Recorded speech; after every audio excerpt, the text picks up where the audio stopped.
You are leaking power.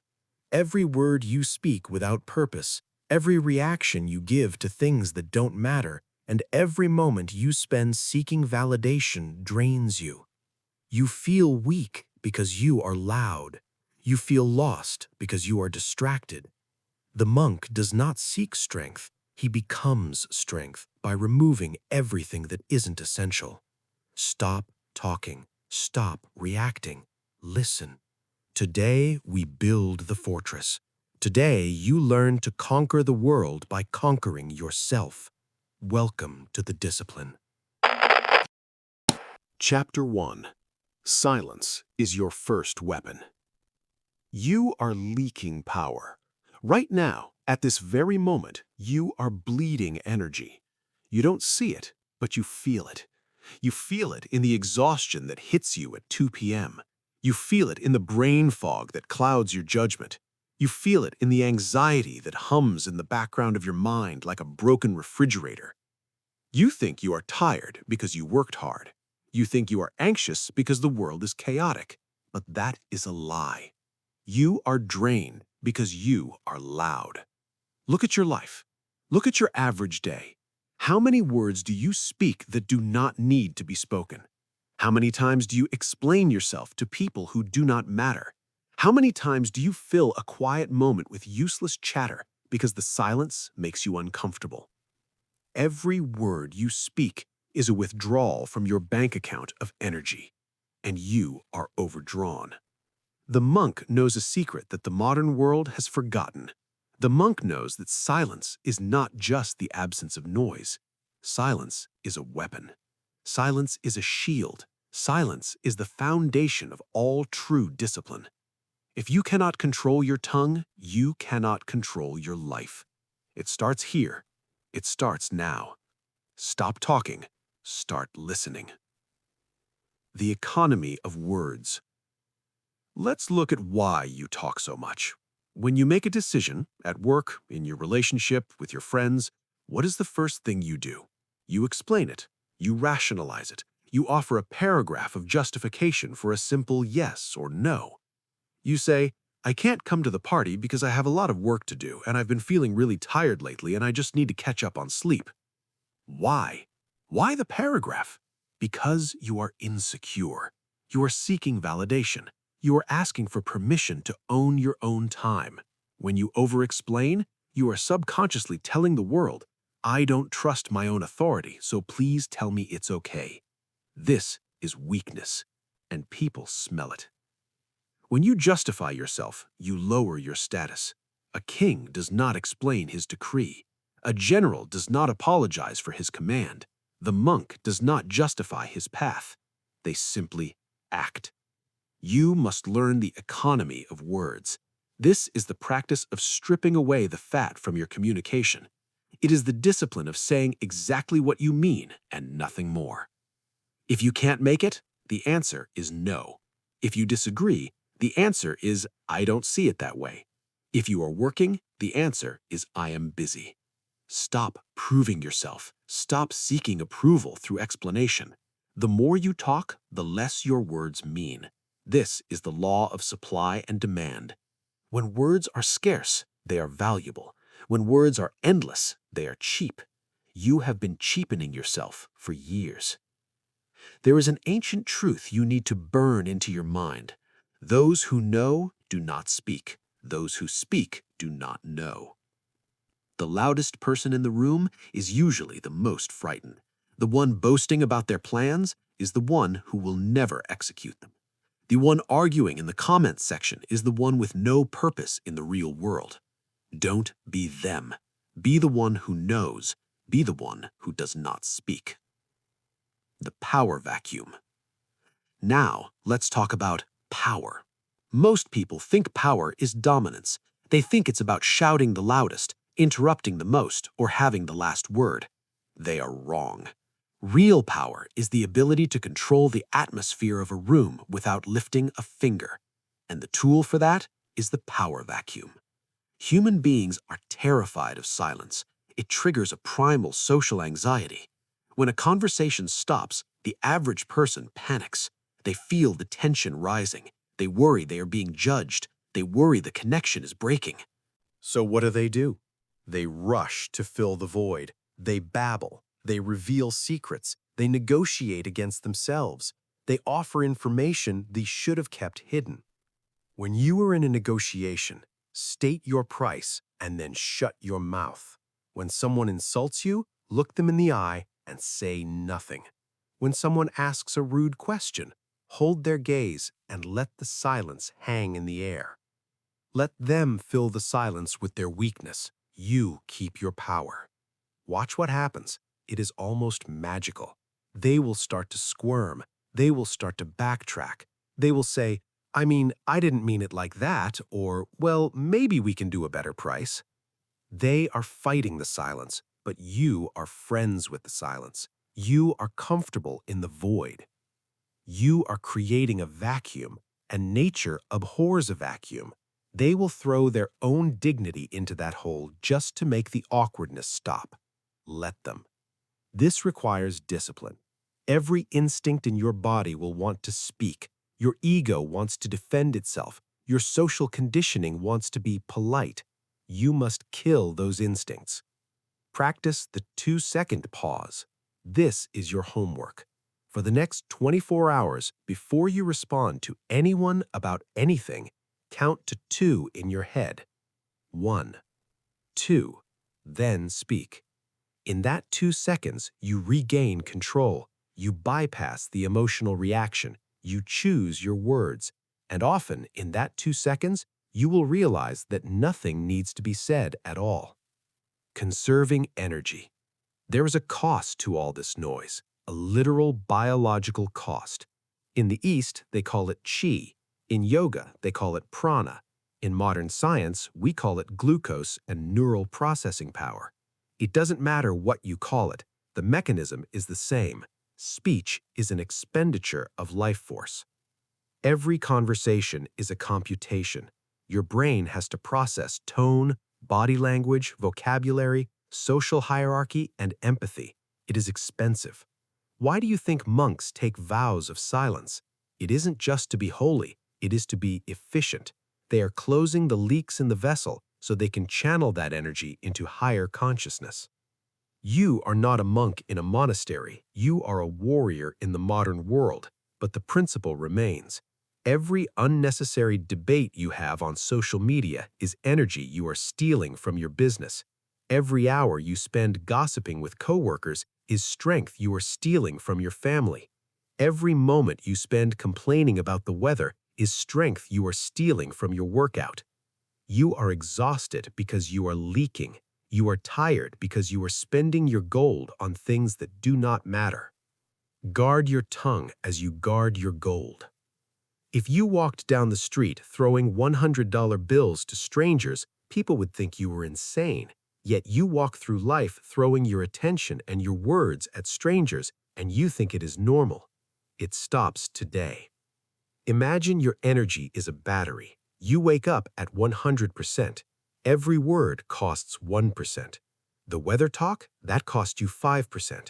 The argument about politics, that cost you 20%. The complaining, that cost you 15%. By the time you sit down to do your real work, the work that actually builds your life, you are running on empty. You are trying to build an empire on 10% battery. Stop the leak. If it does not advance your mission, do not say it. If it does not help those you love, do not say it. If it is not true, do not say it. When you stop talking, you start accumulating energy. You will feel a buzzing in your chest, a restlessness. That is the power returning to you. Do not release it in chatter, burn it in action. The transformation. So what do you do now? How do you apply this? You become a ghost in the noise. When you enter a room, be the quietest person there. Listen, observe, collect information. While everyone else is showing their hand, you are memorizing the cards. When you speak, make it count. Cut the preambles, cut the I thinks and the maybes and the sort ofs. Be direct, be brief, be gone. People will say you are quiet. Let them. People will ask if something is wrong. Let them. People will find you intimidating. Good. You are not here to be the entertainment. You are here to be the force of nature. The silence is your fortress. Inside the fortress, you are safe. Inside the fortress, you are strong. Inside the fortress, you have clarity. When you step out of the noise and into the silence, you will finally hear the most important voice of all, your own. You will hear what you actually want, not what the world wants for you. But be warned, once you silence the external noise, you will face a new enemy, an enemy that lives inside the walls. The silence of the mouth is easy. The silence of the mind is the war. You have learned to shut your mouth. Now you must learn to shut down the chaos inside. You have stopped the bleeding, but now you must deal with the wound. You mastered your tongue. Now, let's talk about the enemy that lives in your nervous system. Chapter 2. Starve your reactions. You are an addict. You might not drink, you might not smoke, and you might not gamble, but you are addicted to something far more dangerous. You are addicted to reacting. The moment something happens, a car cuts you off, a coworker makes a passive-aggressive comment, your partner sighs in a specific way, you snap. You flinch, you explode. You feel the surge of adrenaline, the heat in your chest, the desperate need to do something about it immediately. You think this is strength. You tell yourself, I'm standing up for myself. You tell yourself, I won't let them get away with that. You are lying to yourself. That is not strength. That is slavery. Every time you react to the world, you are handing the remote control of your life to the world. You are telling the environment, you are in charge. You determine how I feel. You determine what I do next. The monk knows a hard truth. To react is to submit. When you react, you are following a script written by someone else. You are a leaf blowing in the wind, convinced that you are flying, when in reality, you are just being pushed. Real power is not about who can scream the loudest. Real power is the ability to have a storm rage around you and remain completely, terrifyingly still. It is time to cut the strings. It is time to starve the beast. The stone face strategy. Let's look at the biology of weakness. When you are provoked, your body enters a state of high alert. Your heart rate spikes, your pupils dilate, your face contorts. You grimace, you frown, or you nervously smile to diffuse the tension. You are broadcasting your internal state to everyone in the room. You are showing your cards before the game has even started. The first step to discipline is physical. You must master the stone face strategy. This is not about suppressing your emotions until you have a heart attack. It is about severing the link between your internal feeling and your external display. It is about absolute emotional neutrality. Imagine a high-stakes negotiation. You are sitting across from a rival who wants to crush you. They drop a lowball offer. It is an insult. It is disrespectful. The weak man gasps. He scoffs. He leans forward and says, "Are you kidding me?" He shows anger. In that moment, he has lost. The rival knows he has gotten under his skin. The rival knows exactly where the buttons are. Now, imagine the monk. The insult lands. The monk does not blink. The monk does not frown. His breathing does not change. He sits in perfect stillness. He looks at the rival with a face of stone. Do you know what happens to the rival? They panic. They expected a reaction. They expected a fight. Instead, they get nothing. They start to wonder, did he hear me? Does he know something I don't? Is he so powerful that this offer is beneath his notice? To remain still is to dominate. By refusing to give them the emotional payout they were looking for, you flip the dynamic. You become the predator, and they become the prey. You have a choice in every interaction. You can be a mirror reflecting every bit of chaos thrown at you, or you can be a black hole, absorbing it and giving nothing back. Next time someone disrespects you, try it. Do not frown. Do not roll your eyes. Do not sigh. Relax your jaw. Stare at the bridge of their nose. Do absolutely nothing. Watch them crumble. Watch them over-explain. Watch them try to fix the tension that you are refusing to acknowledge. It's not about being cold. It's about being unbreakable.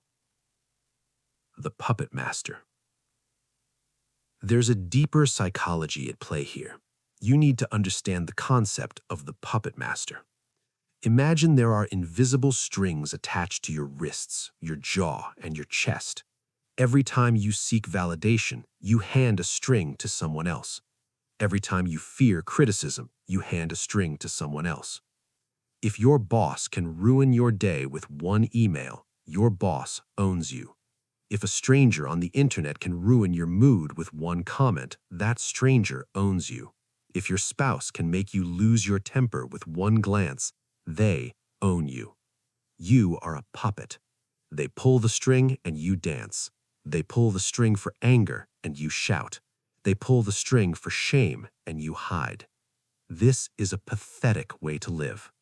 The monk cuts the strings. You must reach a point of internal fortitude where your emotional state is an independent republic. No foreign invaders are allowed. No external forces dictate the weather inside your mind. Do not be a slave to the moods of others. This is hard. It requires a massive ego death. You have to stop caring if you are right. You have to stop caring if they understand. Most people are addicted to being understood. They will argue for hours just to get someone to say, "Okay, I see your point." The monk does not care. If they misunderstand you, let them. If they think you're a fool, let them. If they think you are wrong, let them. Their opinion is a ghost. It cannot touch you unless you let it haunt you. You don't need their permission to be calm. You don't need their agreement to be correct. You don't need their apology to move on. That's the key. When you stop needing them to pull the strings disappear. You become autonomous. You become dangerous because you cannot be manipulated. A man who cannot be angered cannot be controlled. A woman who cannot be shamed cannot be stopped. The 24-hour rule. So how do you build this immunity? How do you train yourself to stop dancing when the world pulls the strings? You need a tactical protocol. You need a rule that is absolute and non-negotiable. I give you the 24-hour rule. Here is the law. You are forbidden from responding to negative news, insults, or conflict for exactly 24 hours. When the angry email comes in at 9 a.m., you do not reply. You do not type a draft. You do not forward it to a friend to vent. You read it, you acknowledge it, and you close it. You will deal with it tomorrow at 9 a.m. When the text message comes in that makes your blood boil, you do not text back. You put the phone down. You will answer tomorrow. Why 24 hours? Because emotions have a half-life. The chemical surge of cortisol and adrenaline that floods your brain during a provocation only lasts a few hours. In that initial window, you were literally insane. Your prefrontal cortex, the part of your brain that thinks logically, is shut down. You were a monkey with a smartphone. If you reply in the heat of the moment, you will say something stupid. You will reveal your weakness. You will escalate a situation that could have been dissolved. But after 24 hours, the chemicals are gone. The logic has returned. You see the situation for what it is, a small, insignificant blip on your radar. Usually, after 24 hours, you will realize that no response is required at all. Your silence is louder than your scream. Think about the times you regretted speaking. Think about the text you wish you could unsend. Think about the bridge you burned because you were in your feelings. Now imagine if you had waited 24 hours. The outcome would have been different. You would have won. This is the discipline of the delay. It is the ability to sit in the fire and not burn. People will push you. They will say, "Why aren't you answering me?" They will try to bait you into a faster response. Let them wait. Your time is your currency. Your attention is your asset. Do not give it away just because someone is demanding it. By making them wait 24 hours, you are sending a clear signal. I operate on my own timeline. I am not at your beck and call. I am in control here. It's not about being passive, it's about being strategic. The sniper waits for the perfect shot. The amateur sprays bullets in a panic. Be the sniper. The transformation. When you combine the stone face with the 24-hour rule, you change. You stop being the person who is always stressed and overwhelmed. You become the person who is eerily calm. You become the person others look to when the building is on fire because you were the only one not running around screaming. You starve your reactions, and in so doing, you feed your focus. Think of all the energy you wasted being angry last year. Think of all the hours you lost replaying arguments in the shower. Think of all the sleep you lost worrying about what someone else thought of you. That energy is now yours again. You have plugged the leak. You have cut the strings. You are standing still in a world that is spinning out of control. But be careful. You have silenced your tongue in chapter 1. You have silenced your reactions in chapter 2. Now you have a surplus of energy. You have a reservoir of power building up inside you. If you do not direct this power, it will rot. If you do not give this discipline a purpose, it will turn into stagnation. You are awake, you are calm, but you are not yet moving. A monk does not just sit in silence for the sake of sitting. He sits to prepare for the work. He sits to hear the bell. You have stopped the bad habits. Now you must build the machine that drives you forward. You need a system that pulls you out of bed when your motivation is dead. You need a code that operates on autopilot. You have mastered the pause. Now you must master the grind. Chapter 3. The ritual is the master. You are waiting for something that is never going to come. You are waiting to feel like it. You wake up in the morning and you check your emotional temperature. You ask yourself, do I have the energy today? Am I inspired? Do I feel motivated? If the answer is yes, you work. If the answer is no, you crumble. You go back to sleep. You procrastinate. You tell yourself, I'll do it when I'm in the right headspace. This is why you fail. This is why you are stuck. You are treating your life like a hobby. You are treating your ambition like a mood. Motivation is a lie. Let me say that again, because the entire world has lied to you about this. Motivation is a myth. Inspiration is a bonus. Neither of them are required to do the work. Do you think the monk wakes up at 4 a.m. because he's excited? Do you think he jumps out of bed on a freezing morning because he feels a surge of passion? No, he wakes up because the bell rings. The bell does not care if he is tired. The bell does not care if it is cold. The bell does not care if he is sad, happy, depressed, or ecstatic. The bell rings. And when the bell rings, the monk moves. He does not negotiate with the bell. He does not debate with the bell. He becomes the bell. You must stop asking yourself if you want to do the work. The question is irrelevant. The only question is it time? If it is time to train, you train. If it is time to write, you write. If it is time to build, you build. Your feelings are a weather system. They change every hour. If you build your house on the foundation of your feelings, your house will collapse in the first storm. You must build your house on the rock of ritual.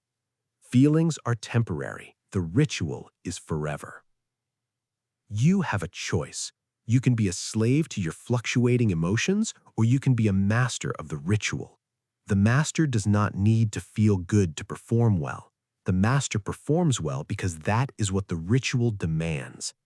It's not about motivation. It's about obedience to your own command. Automated excellence. How do we build this? How do we stop negotiating with ourselves? We remove the negotiation entirely. We kill the option to say no. Human beings have a limited amount of decision-making energy. Every time you have to choose what to wear, what to eat, or when to start working, you burn fuel. By the time you actually start the task, you are already tired. You need automated excellence. You need a system that runs on autopilot. This starts with the holy hour. The first hour of your day is the rudder that steers the ship. If you lose the first hour, you lose the day. If you check your phone, you lose. If you lay in bed scrolling, you lose. If you hesitate, you lose. You must script your holy hour down to the second. 6 a.m., feet on the floor. 6:05 a.m., drink water. 6:10 a.m., movement. 6:30 a.m., deep work. No thinking, no choosing, no pausing to ask yourself how you feel. Eliminate the choice, do the work. When you eliminate the choice, you eliminate the fatigue. You are not deciding to go to the gym, you are simply executing the program. You are a machine. That's the key. You want to be robotic in your execution so you can be artistic in your results. People think discipline is restrictive. They say, I want to be free, I want to be spontaneous. Look at them. Are they free? No. They are slaves to their impulses. They are slaves to their laziness. They are trapped in a cycle of regret. Discipline is the only true freedom.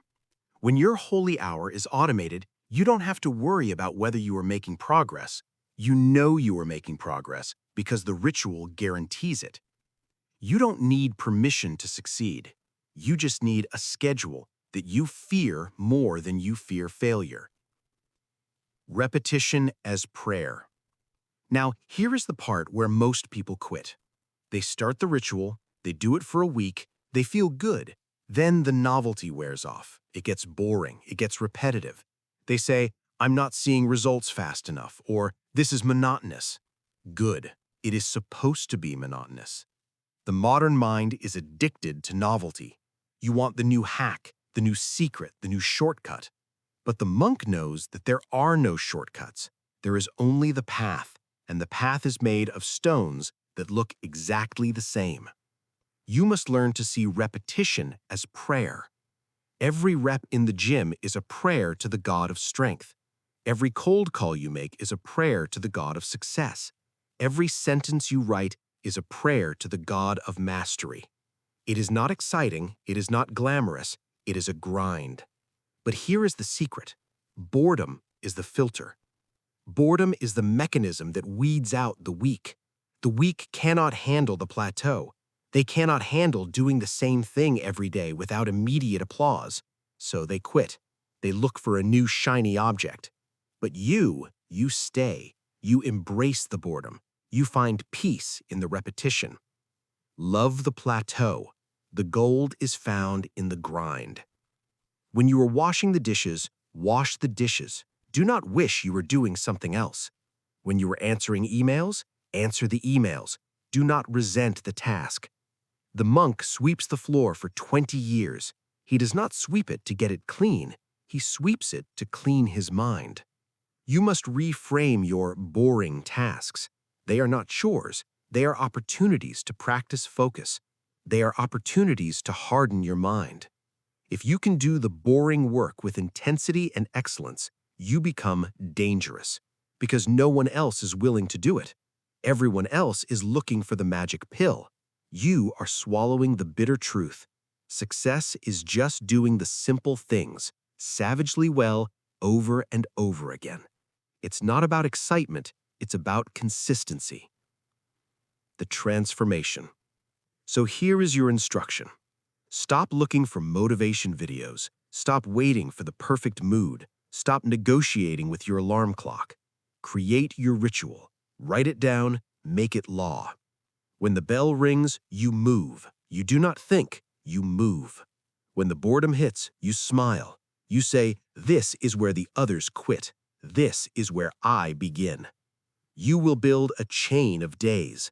One perfect morning becomes one perfect week. One perfect week becomes a month of power. A month of power becomes a life of dominance. But the ritual is fragile. It requires a protected environment. You can have the discipline of a monk, but if you are living in a chaotic, noisy, distracted world, your ritual will be under constant attack. You have the silence. You have the reaction control. You have the ritual. Now we must look at what threatens to destroy it all. We must look at the poison you are voluntarily drinking every single day. You are trying to focus, but you are drowning in noise. You have built the internal engine. Now you must clear the road. Chapter 4. Destroy the noise. You are drowning. You are not drowning in water. You are drowning in information. You are drowning in opinions. You are drowning in the endless, screaming void of other people's noise. You wake up and the first thing you do is open the floodgates.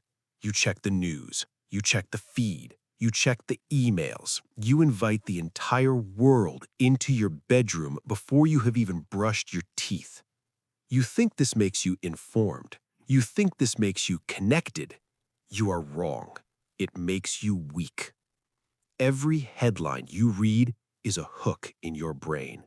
Every celebrity scandal you follow is a weight on your soul. Every trending topic you outrage over is a thief stealing your focus. You are a vessel. You have a limited capacity. If you fill your vessel with sewage, you have no room for gold. If you fill your mind with noise, you have no room for wisdom. The monk knows that clarity is the most expensive currency on earth, and you are spending it on trash. It is time to close the gates. It is time to silence the world. It is time to destroy the noise. Digital asceticism. Let's start with the device in your pocket. That glowing rectangle is not a tool. For most of you, it is a master. It is a dopamine dispenser designed by billionaires to keep you docile, distracted, and dependent. You look at it 200 times a day. You scroll when you are bored. You scroll when you are anxious. You scroll while you eat. You scroll while you're on the toilet. You are feeding your brain a steady diet of poison. What did you learn yesterday from social media? Can you remember? Did it make you rich? Did it make you strong? Did it make you a better father, a better mother, a better leader? No, it made you numb. You must practice digital asceticism. This is not a suggestion, this is a command. You must perform a ruthless audit of your information intake. You must look at every app, every website, and every account you follow and ask one simple question. If it does not make me stronger, is it making me weaker? There is no neutral ground. Information is food. If it is not nutrition, it is poison. The news? Poison. It is designed to make you afraid, so you keep watching. Celebrity gossip? Poison. It is designed to make you envious, so you buy things. Political arguing? Poison. It is designed to make you angry, so you click. Cut it out. Unfollow. Unsubscribe. Delete. You have a choice. You can be a garbage dump for the world's anxiety, or you can be a temple of focus. People say, but I need to know what's going on. Do you? Do you really need to know about a crime that happened 3,000 miles away? Do you really need to know what a stranger ate for lunch? No. You need to know your mission. You need to know your family. You need to know your craft. Everything else is noise. If it does not make you stronger, it is making you weaker. That's the key. When you stop drinking the poison, your mind clears, the fog lifts. You stop caring about things you cannot control. You stop comparing your behind the scenes to everyone else's highlight reel. You reclaim your brain. The monk's cell. Now look around you.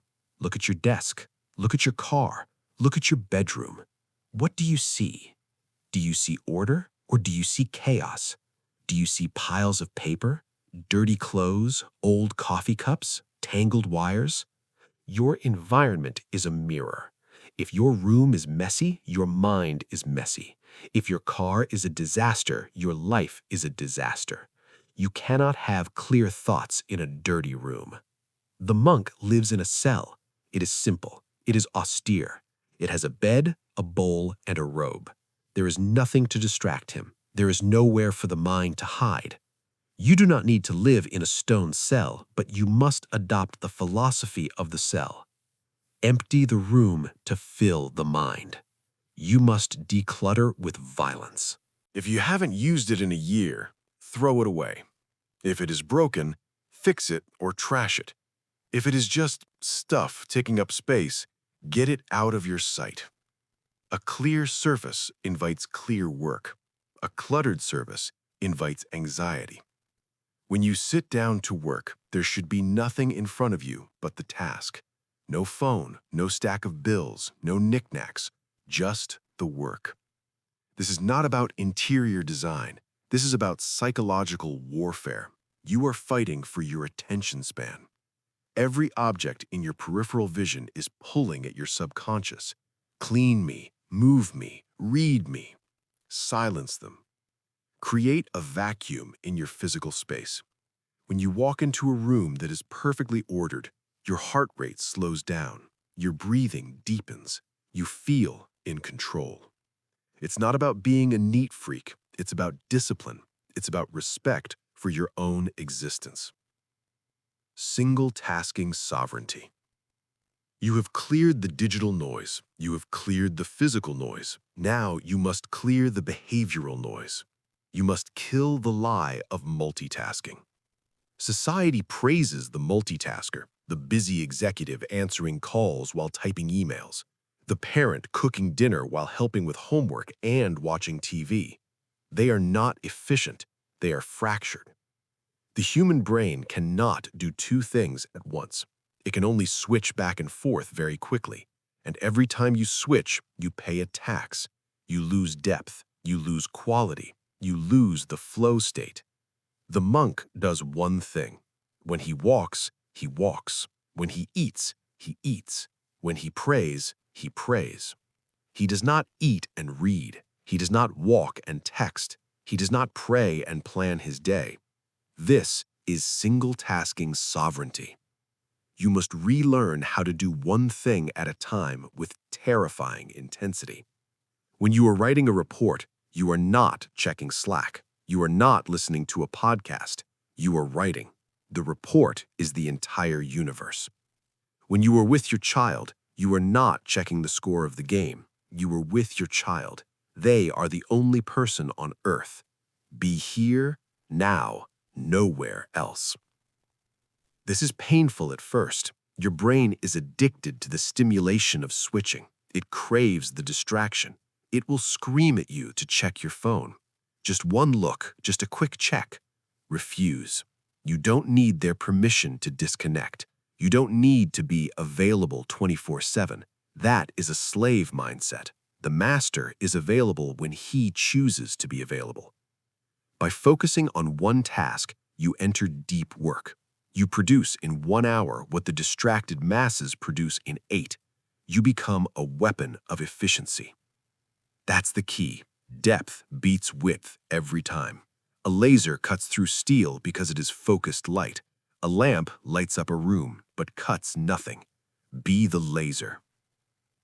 The transformation. Imagine a life with no noise. You wake up, you do not check your phone. Your mind is calm. You walk into a clean room. Your mind is ordered. You sit down to do one task. Your mind is sharp. You are no longer reacting to the world. You are no longer outraged by the news. You are no longer jealous of the fake lives on the screen. You are here. You are present. You are powerful. But this silence you have created, it has a consequence. When the noise stops, the distraction stops. And when the distraction stops, you are left with the one thing you have been running from your entire life. You are left with yourself. You are left with your pain. You are left with your weakness. You are left with the cold, hard truth of who you really are. Most people turn the noise back on immediately because they cannot handle the silence. They cannot handle the heat of their own existence. But you are not most people. You are not going to run. You are going to sit in it. You are going to let it burn. You have destroyed the noise. Now you must endure the heat. Chapter 5. Sit in the fire. You are too comfortable. You live in a climate-controlled box. You sleep on a soft mattress. You eat food you did not hunt. You drink water you did not carry. You have eliminated almost every form of physical struggle from your life. You think this is progress. You think this is success. It is not.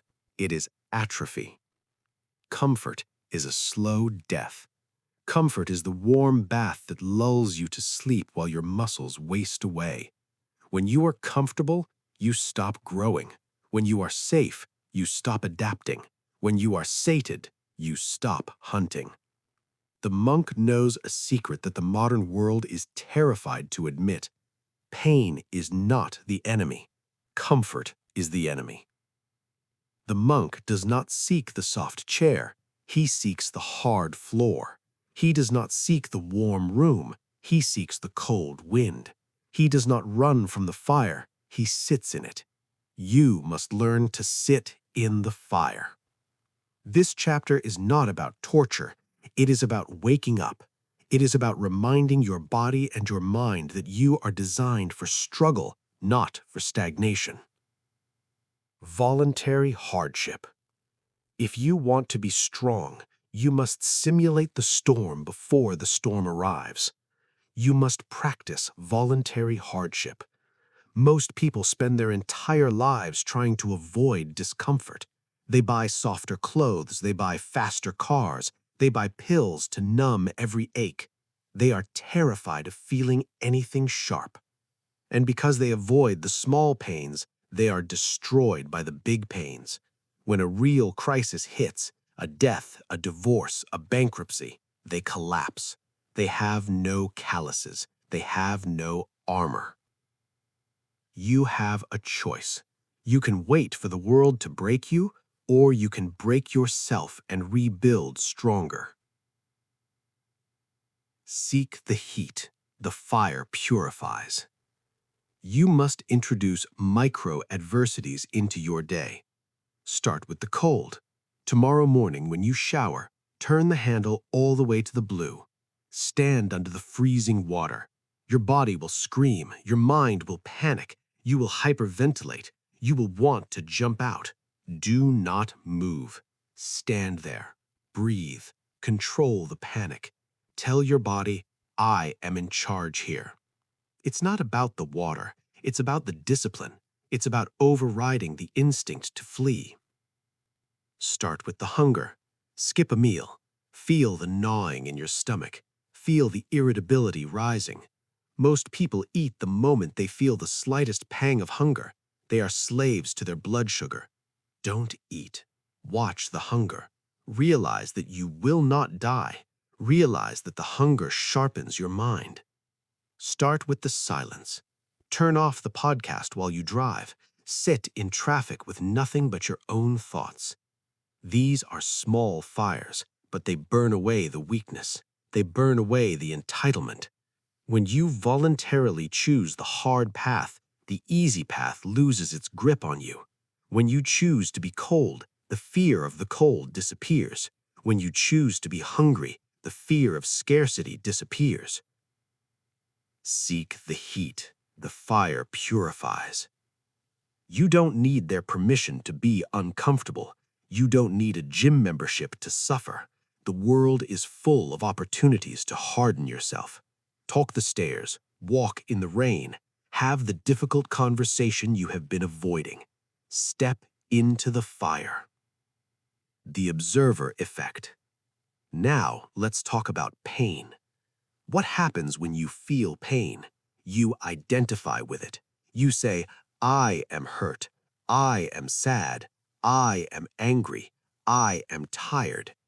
You use the word I. You attach your identity to the sensation. You become the pain. This is a mistake.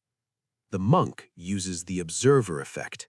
You must learn to detach from the sensation. You must separate the self from the signal. When you are in the cold shower, do not say, I am freezing. Say, there is a sensation of cold. When you were exhausted at the gym, do not say, I am dying. Say, there is a sensation of fatigue. When you were heartbroken, do not say, I am broken.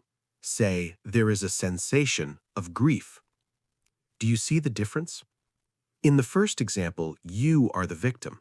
In the second example, you are the witness. You are not the pain. You are the watcher. That's the key. The watcher cannot be hurt.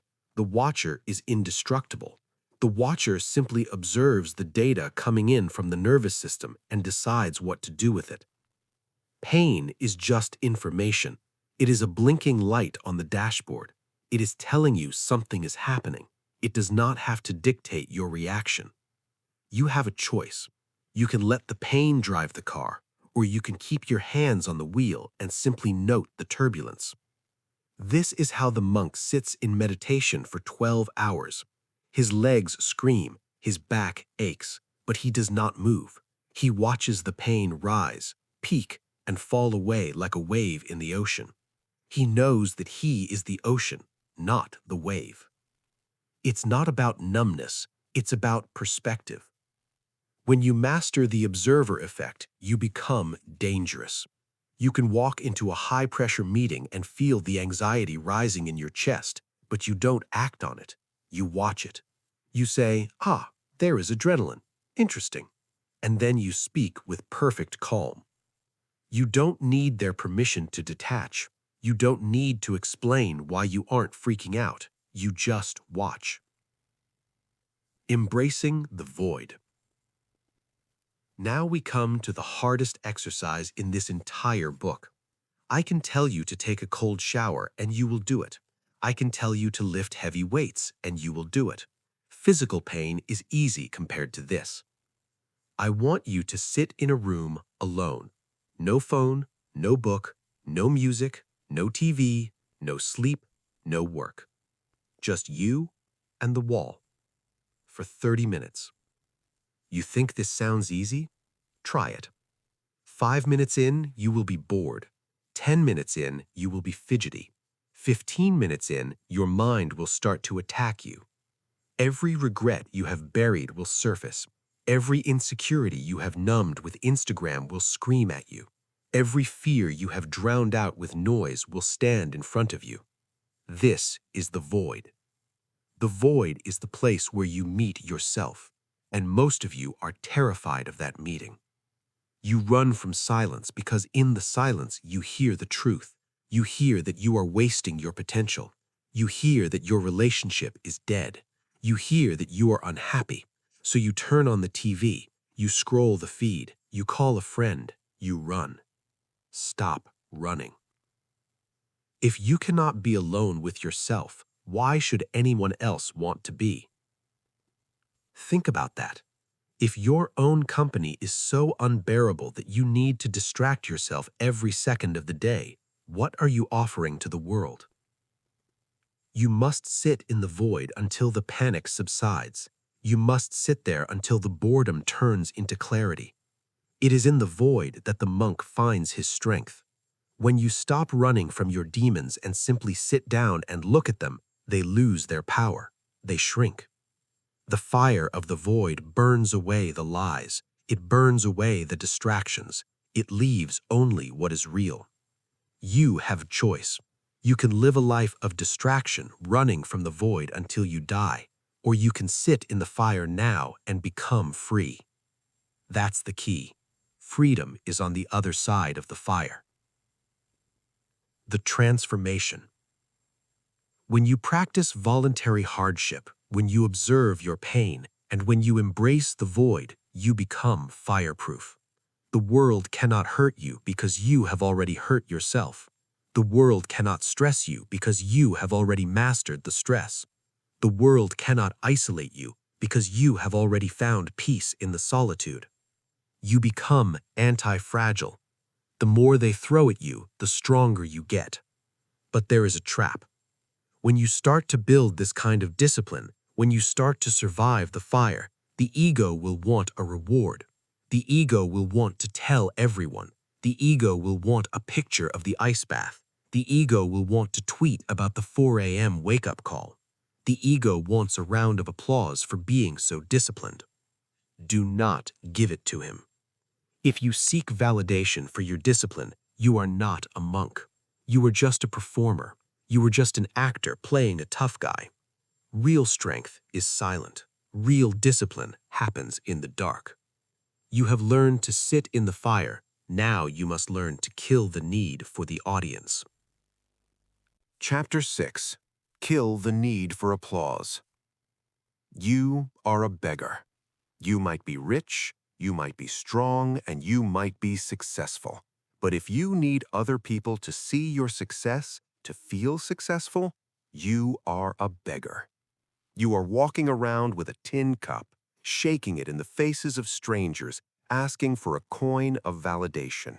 Look at me. Look at my car. Look at my workout. Look at how hard I grind. It is pathetic.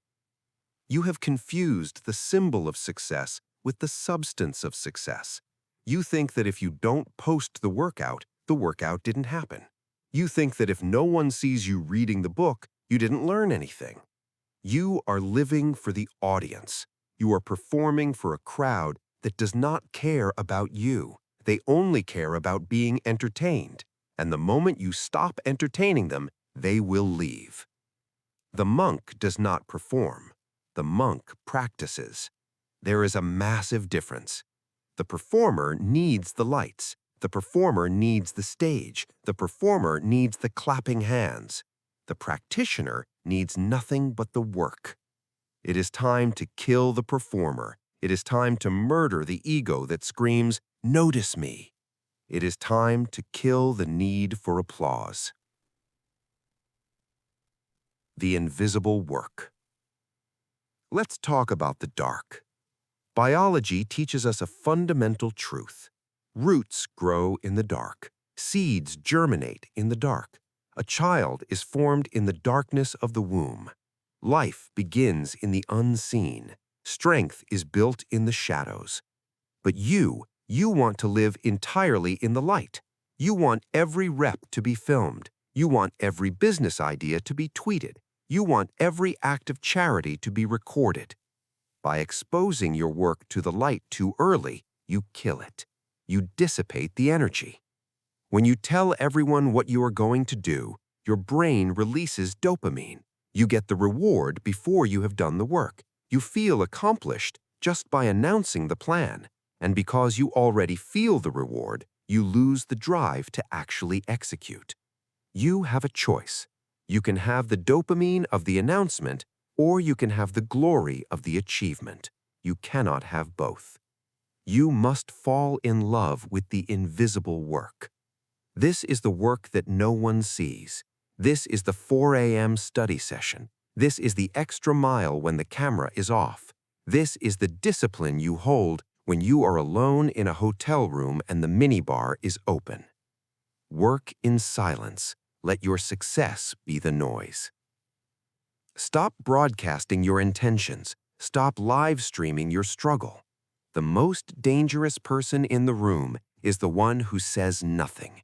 You don't know what they are thinking. You don't know what they are planning. You don't know what they are capable of. They are a mystery. Be the mystery. If you are working on a project, tell no one. If you are transforming your body, wear baggy clothes. If you are learning a new skill, keep it a secret. Let the results shock them. Let them wonder how you did it. Let them speculate. That's the key. When you keep your energy contained, it builds pressure. It builds intensity. You channel that pressure into the work instead of leaking it out in conversation. Internal versus external scorecard. Who is keeping score in your life? For most of you, it is the external scorecard. You look at the likes. You look at the bank account relative to your neighbor. You look at the compliments. If the world says you won, you feel like a winner. If the world says you lost, you feel like a loser. This is a fragile way to live. The world is stupid. The world is fickle. The crowd will cheer for a clown if he is loud enough, and they will ignore a genius if he is quiet. The monk operates on an internal scorecard. The internal scorecard asks only one question: did I play to my standard? If you cheated, cut corners, and got lucky, and the whole world applauds you, on the internal scorecard, you lost. You know you are a fraud. The applause means nothing because you didn't earn it. If you gave everything you had, executed with perfect discipline, and still failed to get the result, on the internal scorecard, you won. You mastered yourself. The only judge is the face in the mirror. You don't need their permission to call yourself a winner. You don't need their trophies to validate your effort. Whatever you are chasing right now, ask yourself, would I still want this if I couldn't tell anyone I had it? If the answer is no, you don't actually want it. You just want the applause. You are chasing a ghost. Drop the external scorecard. It is a tool for slaves. A slave looks to the master to see if he did a good job. A free man looks at his work and knows the truth. It's not about reputation. It's about discipline. Your reputation is what others think of you. Your character is what you are. Worry about your character. The reputation will take care of itself. Detachment from outcomes. This brings us to the ultimate paradox of the monk. To hit the target, you must stop looking at the target. In Zen archery, the archer is taught that the target is not the point. The point is the stance. The point is the breathing. The point is the draw. The point is the release. If the archer is worried about hitting the bullseye, his muscles tense, he overthinks, he shakes, he misses. If the archer focuses entirely on the process, on the perfection of the form, the arrow flies true. You are obsessed with the outcome. You are obsessed with the promotion, the date, the sale, the number on the scale. You are clutching the results so tightly that you are strangling the process. You must practice detachment from outcomes. This does not mean you don't care. It means you care so much about the quality of your action that the result becomes secondary. Control the effort, release the result. You cannot control if she says yes. You can only control how you ask. You cannot control if the client buys. You can only control how you serve. You cannot control if the stock goes up. You can only control your analysis. When you tie your self-worth to the outcome, you are gambling. You are betting your happiness on factors outside your control. The house always wins that game. Stop gambling. Start working. When you release the result, you become fearless. You are no longer afraid of failure, because failure is just an outcome. It is just data. It is not a reflection of your soul. The monk shoots the arrow and turns around before it even lands. He knows he executed the shot perfectly. Whether it hits or misses is up to the wind. That's the key. Do the work with such absolute precision and intensity that the result is inevitable. And if it doesn't happen today, it will happen tomorrow. The transformation. So here is your challenge. Go dark. For the next 30 days, do not post a single achievement. Do not tell a single person about your goals. Do not complain about your hardships. Do not brag about your wins. Disappear into the work. When you want to pick up your phone and broadcast your life, put it down. When you want to fish for a compliment, bite your tongue. When you want to check the scoreboard, look in the mirror. It will be painful. Your ego will starve. It will scream for attention. It will tell you that you are invisible, that you are irrelevant, that you are disappearing. Let it starve. When the ego dies, the spirit wakes up. You will find a new source of fuel. You will find that the satisfaction of knowing you did it is 1,000 times more potent than the cheap sugar rush of a stranger's applause. You are building a fortress that no one can see, and inside that fortress, you are becoming a king. But there is a catch. You have silenced the tongue. You have silenced the reaction. You have silenced the need for applause. You are becoming powerful, but you are still human. You still have a body, and that body has appetites. The applause is an addiction of the mind, but now we must deal with the addictions of the flesh, the food, the lust, the laziness. You have killed the performer. Now you must kill the glutton. Chapter 7. Deny the flesh to feed the mind. You are a slave to a chemical. You think you are free. You walk around saying, I do what I want. But you don't do what you want. You do what your biology dictates. You eat when you aren't hungry because the sugar calls you. You click the video because the thumbnail triggers a primitive urge. You scroll for hours because the dopamine loop has hooked your brain. You seek cheap pleasure because you cannot handle the stress of reality. You are not the captain of the ship. You are the passenger.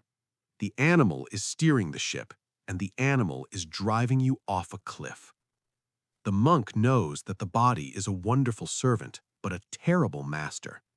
Right now, for most of you, the body is the master. It screams, "Feed me," and you eat. It screams, "Comfort me," and you lie down. It screams, "Pleasure me," and you open the browser.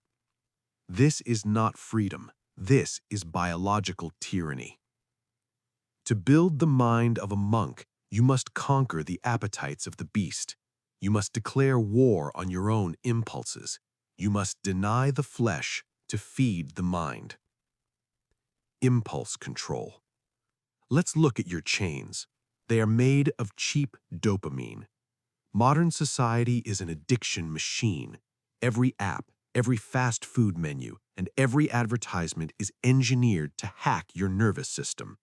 They want you impulsive. They want you weak. They want you constantly reaching for the next hit. Junk food, pornography, endless scrolling, video games. These are not hobbies. These are pacifiers for adults. When you give in to these impulses, you are trading your long-term power for a short-term buzz. You are selling your birthright for a bowl of soup. You have a choice. You can be a consumer of garbage, or you can be a creator of value. You cannot be both. Every time you resist the urge to eat the donut, you get stronger. Every time you resist the urge to watch the clip, you get sharper. Every time you put the phone down and stare at the wall, you get harder. You are the master. The body is the servant. Say it. You are the master. The body is the servant. If you cannot control what goes into your mouth, how can you control a business? If you cannot control where your eyes look, how can you control your destiny? It's not about morality. I don't care about your morals. I care about your discipline. It's not about being a good person. It's about being an effective machine. When you are addicted to cheap dopamine, your baseline for satisfaction is broken. Normal work feels boring. Meaningful conversation feels slow. Reading a book feels impossible. You have fried your receptors. You must detox. You must cut the supply lines. Delete the apps that drain you. Throw away the food that poisons you. Block the sites that weaken you. You don't need their permission to be radical. You don't need to explain why you aren't drinking, or why you aren't eating the cake, or why you aren't watching the latest show. You are breaking the chains. Let them rattle theirs while you walk away. The fasting mindset. Now we go deeper. We don't just avoid the poison, we embrace the hunger. We live in a world that tells you to never be hungry. Snack, graze, keep your energy up. Lies. A full stomach is the enemy of deep work. When you are full, your body sends blood to your gut to digest. Your brain slows down. You become lethargic. You become a cow grazing in the field. The monk stays hungry. Look at the lion. When is the lion most dangerous? When he's starving. His senses are heightened. His focus is absolute. He does not sleep. He hunts. When the lion eats, he sleeps. He becomes useless until the hunger returns. You want to be the lion, not the cow. You need to adopt the fasting mindset. Stay hungry. Comfort is the enemy of growth. This is literal and metaphorical. Literally, stop eating all day. Try intermittent fasting. Skip breakfast. Work through the lunch hour. Feel the growl in your stomach. That growl is not a problem. That growl is fuel. That lightness you feel, that is your brain waking up. That edge you feel, that is your predator instinct coming online. Metaphorically, stay hungry for progress. Never be satisfied with where you are. The moment you say, "I've made it," you are dead. The moment you say, "This is enough," you start to rot. The monk is never full. He is always empty, always ready to receive more wisdom, more strength, more discipline. Stay hungry. Comfort is the enemy of growth. If you are comfortable, you are safe. And if you are safe, you are not growing. You have a choice. You can have a belly full of food and a mind full of fog, or you can have an empty stomach and a mind like a razor. That's the key. Hunger is clarity. Use it. The pause between trigger and action. How do we do this? How do we stop the hand from reaching for the phone? How do we stop the hand from reaching for the food? We must find the gap. Viktor Frankl, a man who survived the worst hell on earth, said that between stimulus and response, there is a space. In that space is our power to choose our response. In our response lies our growth and our freedom. Most of you have no space. Stimulus, phone buzzes. Response, pick it up. Stimulus, smell pizza. Response, eat it. Stimulus, feel bored. Response, open Instagram. You are a robot programmed by your environment. You must widen the gap. You must create the pause. Here is the technique. The 10-second rule. When the urge strikes, and it will strike, you do not say no. You say wait. You freeze. You do not move. You count to 10, slowly. 1, 2, 3. In those 10 seconds, the wave of desire peaks and begins to crash. In those 10 seconds, the prefrontal cortex, the CEO of your brain, wakes up. In those 10 seconds, you remember who you are. You remember you are the master. The body is the servant. After 10 seconds, you make a conscious choice. If you still want to do the bad habit, do it. But 99% of the time, the urge will have passed. You will see it for what it is, a temporary glitch in your programming. Find the gap. Step into the gap. Take control. That's the key. Free will does not exist in the action. It exists in the pause before the action. If you cannot pause, you have no free will. You are just a bundle of reflexes. Practice this today. When you want to interrupt someone, pause. When you want to buy something online, pause. When you want to quit the workout, pause. Step into the gap. That is where the monk lives. That is where the strength lives. The transformation. When you deny the flesh, you feed the mind. It is a simple equation. Every ounce of energy you save by not digesting junk food goes to your brain. Every ounce of focus you save by not scrolling goes to your mission. Every ounce of willpower you save by resisting lust goes to your purpose. You become sharper. You become faster. You become harder to kill. You stop being a slave to your chemistry. You become the scientist controlling the experiment. But listen to me. You have silenced the world. You have silenced the ego. You have silenced the body. Now you are standing in a very quiet room. There are no distractions left. There is no noise to hide behind. Now you must face the final frontier of discipline. You must learn to walk alone. Society wants you to fit in. Your friends want you to come out. The world wants you to join the herd. But the monk does not belong to the herd. The monk walks the path of one. You have mastered the internal self. Now you must master the external pressure to conform. You must learn that being alone is not a weakness. It is the ultimate weapon. Chapter 8. Solitude is the forge. You are terrified of being alone. Look at your life. You fill every gap with people. You fill your weekends with events you don't want to attend. You fill your evenings with conversations that bore you. You text people you don't even like just to keep the screen lighting up. You think that if you are alone, you are a loser. You think that if your calendar isn't full, you aren't important.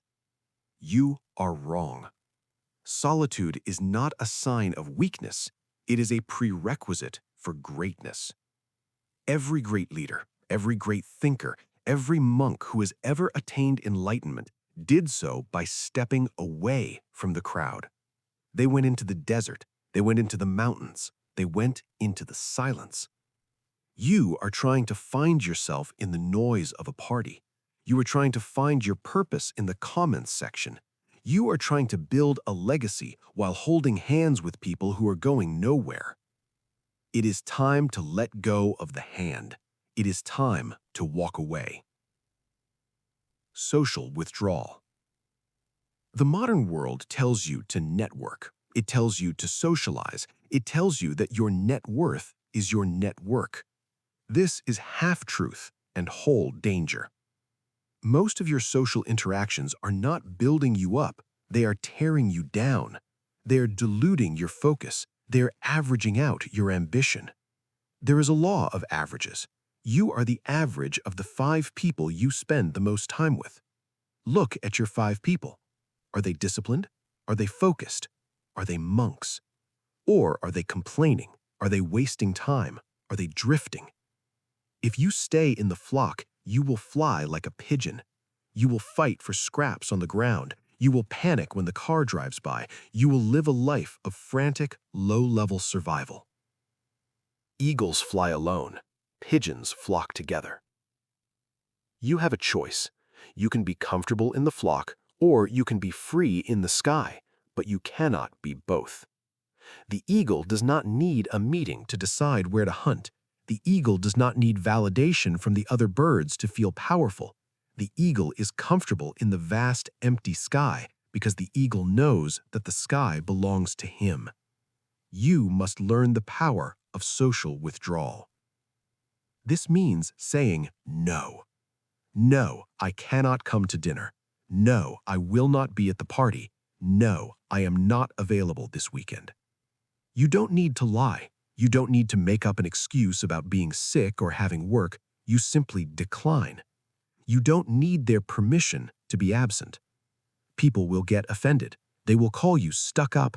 They will say you have changed. Good. You have changed. It's not about being antisocial. It's about discipline. It's about protecting your energy for the things that actually matter. If you are building an empire, you do not have time for happy hour with people who hate their jobs. If you are training your body, you do not have time for late-night pizza with people who don't respect their health. If you are writing a book, you do not have time for gossip. Cut the dead weight. The higher you fly, the thinner the air becomes. The pigeons cannot breathe up there. Let them stay on the ground. The Council of One. Now, let's talk about your addiction to advice. When you have a problem, a business decision, a relationship issue, a financial crisis, what is the first thing you do? You ask someone else. You text your group chat. You call your mom. You Google what to do when. You look for a guru. You look for an expert. You are outsourcing your brain. You are telling yourself, I am not smart enough to solve this. I need someone else to tell me the answer. This is weakness. You must form the Council of One. The Council of One has a single member, you. The next time you face a crisis, do not pick up the phone. Do not ask for an opinion. Sit down in a quiet room, close the door, stare at the wall, and ask yourself, what is the truth here? What must be done? Wait. It might take 10 minutes. It might take an hour. It might take 3 days. But the answer will come. The answers are already inside you. Silence allows you to hear them. Your intuition is a supercomputer that has processed every experience you have ever had. It knows what you want. It knows what is right. But you cannot hear it because you are too busy listening to the noise of other people's opinions. Other people do not know your life. They do not know your values. They do not know your pain. They are projecting their own fears onto your situation. When you ask for advice, you are often just looking for someone to agree with what you already know. You are looking for permission. Stop looking. Trust yourself. If you make a mistake, good. It is your mistake. You will learn from it. You will own it. A mistake made on your own terms is better than a success borrowed from someone else's blueprint. That's the key. Ownership. When you solve your own problems in silence, you build a self-trust that is unshakable. You realize that you can handle anything. You realize that you are the captain. Recharging the battery. There is a biological reality you are ignoring. Your brain is a battery. Every interaction drains it. Every conversation, every fake smile, every moment of eye contact uses energy. If you never unplug, you never recharge. You are operating at 20% capacity, wondering why you are burnt out, wondering why you are irritable, wondering why you have no creativity. You are not depressed, you are depleted. Solitude is the charger. You must frame solitude not as loneliness, but as a necessary biological recharge for high-performance individuals. Protect your peace with a wall of iron. The monk returns to his cell not to hide, but to heal. In the silence, the cortisol drops, the adrenaline clears, the brain waves slow down, the system resets. You need a sanctuary. It might be your car, it might be a park bench, it might be the bathroom at your office. Find a place where no one can touch you, no one can ask you for anything, and no one can see you. Go there every day. Even if it is just for 20 minutes, sit, breathe, disconnect. Imagine you are plugging yourself into the wall. Feel the power returning. If you do not protect your peace, the world will destroy it. The world is a vampire. It wants your time. It wants your attention. It wants your emotional reaction. Build the wall. When you are behind the wall of iron, you are safe. You are sovereign. People will try to climb the wall. They will knock on the gate. We miss you. Come out. Just one drink. Do not open the gate until you are ready. You control the drawbridge. That is the definition of power. The transformation. When you embrace the forge of solitude, you change. You stop needing people to like you. You start needing you to respect you. You stop following the trends. You start setting the standard. You stop being a reflection of your friends. You become the source of your own light. You will lose friends. Let them go. They were seasons, not lifetimes. You will be misunderstood. Let them wonder. Their confusion is not your problem. You will feel lonely at first. Let it hurt. The pain is the death of your dependency. But soon the loneliness will turn into solitude. Loneliness is the pain of being alone. Solitude is the glory of being alone. In the forge of solitude, the heat is high. It melts away the fake persona you have built to please others. It melts away the need for validation. It melts away the fear. What is left is the steel. What is left is the monk. But be warned, you have silenced the tongue. You have mastered the reaction. You have built the ritual. You have denied the flesh. You have walked away from the crowd. Now you are truly alone. You are sitting in the silence you have fought so hard to create. And in this silence, you will realize something terrifying. You are still thinking about the future. You are still reliving the past. You are physically alone, but mentally you are time traveling. You are anxious about tomorrow. You are regretting yesterday. You are not here. The final enemy is not the world. It is not the crowd. It is the time traveler in your head. You must learn to stop time. You must learn to exist in the only moment that is real. Chapter 9. There is only this breath. Where are you right now? I don't mean physically. I know you are in your car or at the gym or sitting in your room. I mean, where is your mind? Are you replaying the argument you had 3 years ago? Are you rehearsing the conversation you might have tomorrow? Are you worrying about a bill that isn't due for 2 weeks? You are a time traveler, and you are a bad one. You spend your entire life in the graveyard of the past or the fantasy land of the future. You are never here. You are never now. You are missing your own life. The monk knows a terrifying truth. The past is a ghost. The future is a dream. The only thing that is real is this breath. If you are depressed, you are living in the past. If you are anxious, you are living in the future. If you are at peace, you are living in the present. Power lives in the present. You cannot fight a battle yesterday. You cannot build a wall tomorrow. You can only act right now. But you are leaking your power. You are sending your energy to places that do not exist. You are stressing over scenarios that haven't happened. You are regretting mistakes you cannot fix. Stop it. Come back. Radical presence. You must learn radical presence. This is not some soft spiritual suggestion. This is a tactical necessity. If you are not present, you are vulnerable. If you are not present, you are asleep at the wheel. How do you wake up? How do you snap out of the trance of time travel? You use the anchor. You use the breath. Stop what you are doing right now. Don't close your eyes. Keep them open. Look at your hands. Feel the steering wheel or the chair or the phone in your hand. Take a breath. Feel the air hit your nostrils. Feel your ribs expand. Feel the air leave your body. Did you feel that? That was reality. That was the only thing that matters. This moment is all there is. Don't miss it. Most people go through their entire day on autopilot. They drive to work and don't remember the drive. They eat lunch and don't taste the food. They talk to their children and don't hear a word. They are sleepwalking toward the grave. You have a choice. You can be a zombie or you can be alive. When you focus on the breath, you cut the cord of anxiety.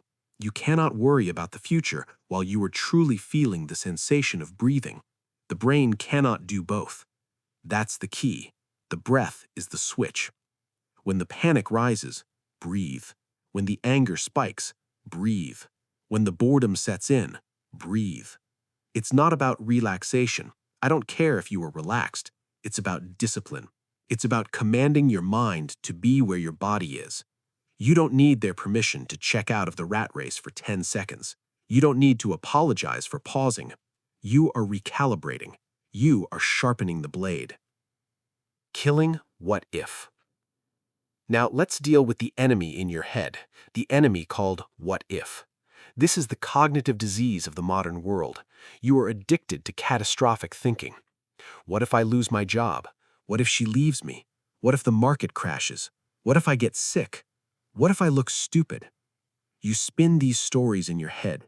You write entire tragedies where you are the victim. Your heart races, your palms sweat.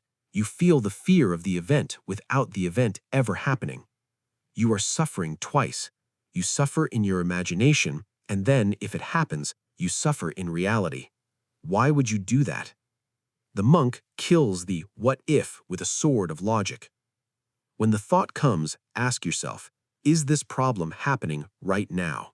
If the answer is no, then it is not a problem, it is a thought, and thoughts are not facts. Solve the problem in front of you, not the problem in your head. If your car breaks down, change the tire. That is a problem in front of you. If your car is running fine, do not ruin your drive worrying about a flat tire. That is a problem in your head. You must become ruthless with your mental narrative. When you catch yourself spiraling, say stop. Say it out loud if you have to. Cut the thread. Return to the task. If you're washing dishes, feel the water. If you are writing an email, look at the keys. If you are walking, feel your feet on the ground. The what if cannot survive in the now. The what if needs the future to exist. Deny it the fuel. You have a choice. You can be a victim of your own imagination, or you can be the master of your current reality. Most of the things you worry about will never happen, and the things that do happen, you will handle them when they arrive. You have handled everything else life has thrown at you. You are still here. Why do you doubt your ability to handle the future? Trust your future self to handle the future. Your job is to handle the present. The slow motion technique. Finally, look at how you move. You're rushing. You're always in a hurry. You type fast, you walk fast, you eat fast. You interrupt people because they are talking too slow. You think rushing makes you productive. You think rushing makes you efficient. You are wrong. Rush is a sign of panic. Rush is a sign of a chaotic mind. A king does not run. A monk does not scramble. When you rush, you make mistakes.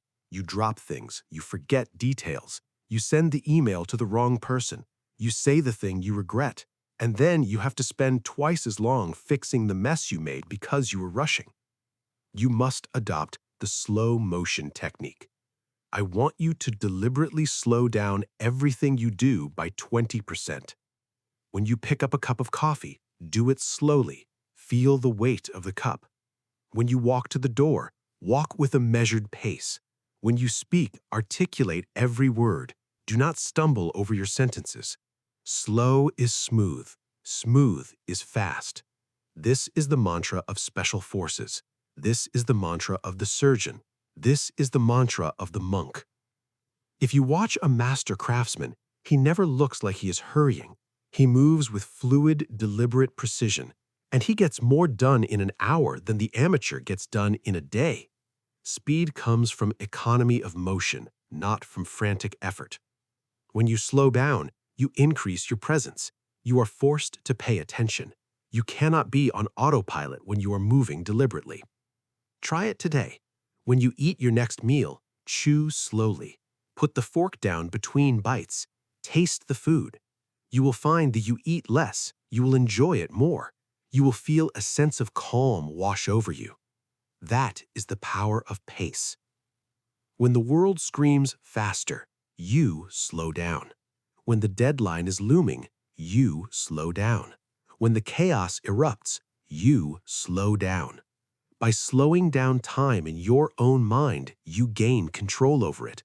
While everyone else is running around like a headless chicken, you are the sniper taking a breath before the shot. It's not about being lazy. It's about being intentional. It's about discipline. Do not let the frantic energy of the world infect your nervous system. You set the tempo. You are the metronome. The transformation. When you master the breath, kill the what if, and slow down your life, you enter a state of flow. You are no longer fighting against time. You are moving with it. You are no longer exhausted by anxiety. You are energized by reality. You are here, finally. You have arrived at the destination. You have built the monk's mind. You have silence. You have control. You have ritual. You have focus. You have toughness. You have solitude. You have presence. You look at yourself in the mirror and you see a different person. You see someone strong. You see someone capable. You see someone who has conquered the self. You might think, I did it. I'm finished. I have mastered the discipline. And that is the most dangerous thought you will ever have. Because the moment you think you are finished is the moment you have begun to die. The moment you think you have won is the moment you have already lost. There is no graduation. There is no finish line. There is no retirement from the war against the self. You have climbed the mountain. Now you must learn how to stay on the peak without falling off. Chapter 10. Discipline has no finish line. You are looking for the exit. You have read the chapters. You have practiced the silence. You have endured the cold. You have denied the flesh. And now, deep down, a part of you is asking, when does this end? When do I get to relax? When do I get to go back to normal? I have bad news for you. Normal is dead. The person you were before this book is dead. And if you try to resurrect him, if you try to go back to the way things were, you will be miserable. You will be a lion trying to squeeze back into the skin of a sheep. You are looking for a graduation day. You are looking for a certificate that says Master of Discipline. You want to hang it on the wall and put your feet up. There is no certificate. There is no graduation. There is no finish line. The monk does not meditate for 20 years to finish meditating. The monk meditates because that is what he does. The warrior does not sharpen his sword to finish sharpening it. He sharpens it because a dull sword is a death sentence. You have entered the infinite game. The infinite game. Most people play finite games. They want to lose 10 pounds. They want to make $1 million. They want to get the promotion. Once they get the prize, they stop running. They get fat. They get lazy. They get weak. They treat discipline like a pill. You take it until the sickness goes away, and then you stop taking it. This is why they fail. This is why they yo-yo. This is why they are perpetually restarting. Discipline is not a pill. Discipline is oxygen. You do not breathe for a week and then say, okay, I'm done with breathing for a while. You breathe until you die. You must shift your mindset from getting disciplined to living disciplined. You do not arrive, you only improve. This is the hardest lesson for the ego to accept. The ego wants a trophy. The ego wants to say, I did it. The monk says, I am doing it. The verb is active, the tense is present. If you controlled your temper yesterday, that doesn't mean you will control it today. Yesterday's discipline does not buy today's freedom. You have to earn it again. Every single morning, the rent is due. You have a choice.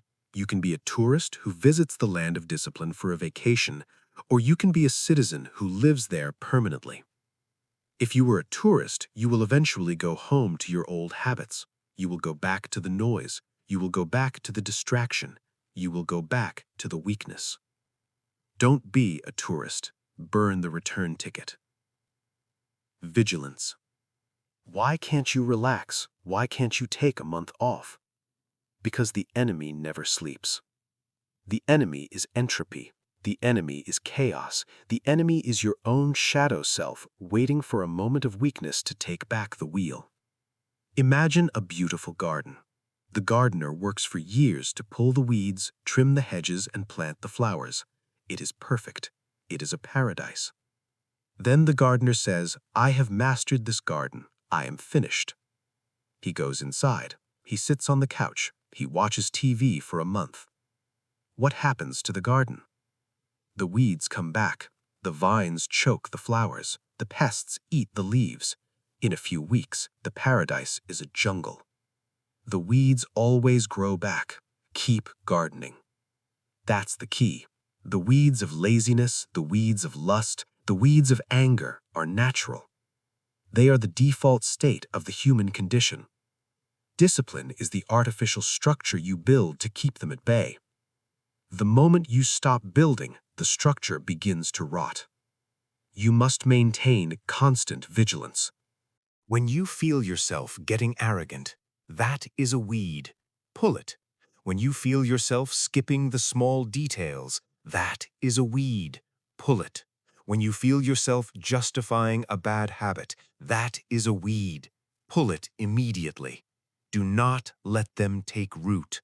If you pull a weed when it is small, it takes 2 fingers. If you let it grow, you need a shovel. If you let it take over, you need a bulldozer. You don't need their permission to be obsessive. They will call you intense. They will say you need to chill out. They are living in a jungle. You are living in a garden. Let them keep their weeds. You keep your order. It's not about being perfect. It's about discipline.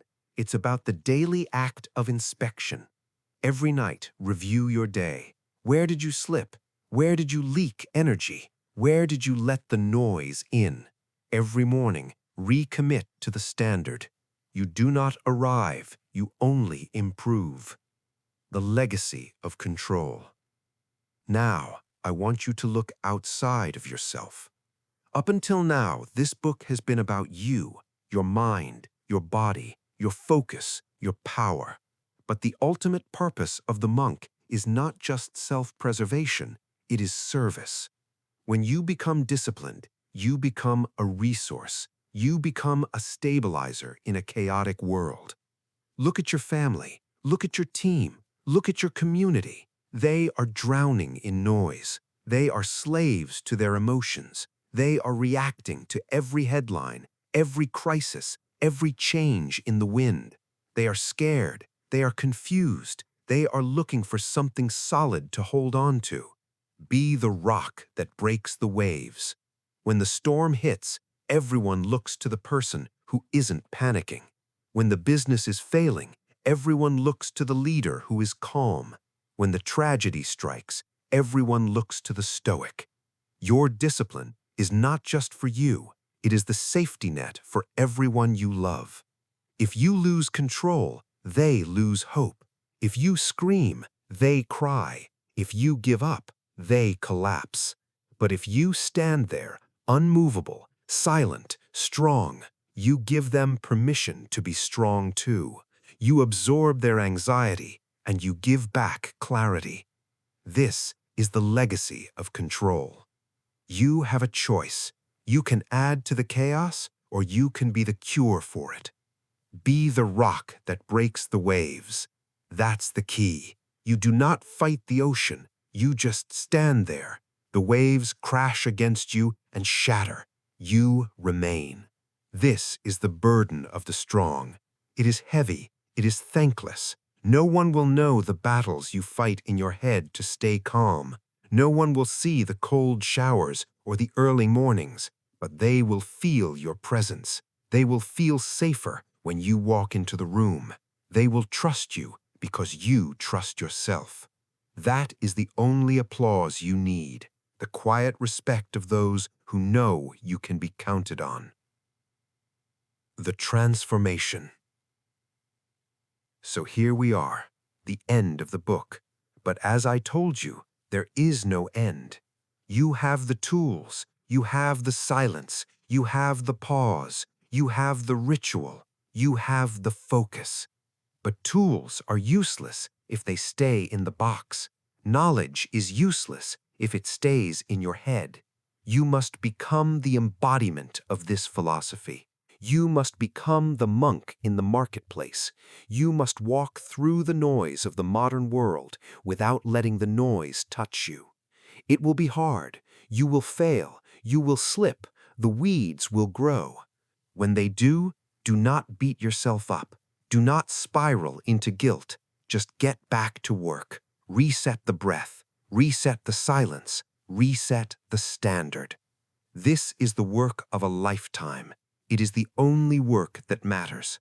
You are building a soul that is fireproof. You are building a mind that is bulletproof. You are building a life that is truly your own. Do not trade it for cheap pleasure. Do not trade it for the approval of fools. Do not trade it for a moment of comfort. Hold the line. The world is waiting for you to break. The world is betting on your failure. The world wants you to be average, loud, and weak like everyone else. Disappoint them. You have heard the truth. You have seen the path. Now there is only one thing left to do. The book is closing. The voice in your ear is about to stop. The silence is coming. What will you do with it? You have heard the truth. Now comes the hard part. The world is waiting to drag you back into the noise. The notifications are waiting. The distractions are waiting. The old, weak version of you is waiting for you to slip. Do not let him in. Remember, pain is inevitable, but suffering is a choice. Distraction is easy, but focus is power. You are not your thoughts. You are not your feelings. You are the discipline that overrides them. From this moment forward, you walk a different path, a quieter path, a harder path, but it is the only path that leads to freedom. Do not talk about what you are going to do. Do not tell a soul about this book. Just show them. Stand up, straighten your spine, close your mouth, open your eyes. Go to work.